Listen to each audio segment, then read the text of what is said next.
Comment gagner confiance après une prise de parole ratée? Peut-être que tu vas me demander, mais c'est quoi une prise de parole ratée? Est-ce que c'est possible? Bon, je vais te répondre exactement pour te dire la chose suivante.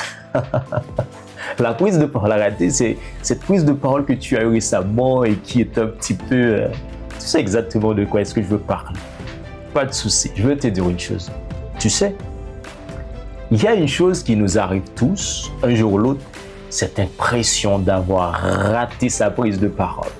Tu termines, tu te dis, j'ai mal formulé, j'ai oublié des choses, j'aurais pu mieux faire. Mais je vais te dire un truc important.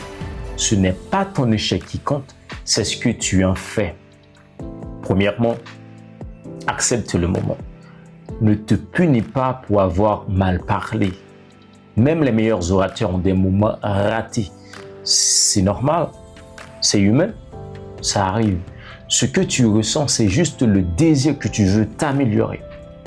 Deuxièmement, analyse sans te juger. Demande-toi, mais qu'est-ce qui n'a pas marché et pour quelle raison? Était-ce le stress? Manque de cohérence, manque de clarté dans les idées, manque de préparation. Quand tu identifies la cause, tu reprends le contrôle. Troisièmement, recommence vite. Ne laisse pas une mauvaise expérience devenir une peur. Ne laisse pas une mauvaise expérience te paralyser. Ce que tu as à faire, c'est de refaire une prise de parole très rapidement, même courte. Parce que la confiance vient quand tu agis, pas quand tu rumines.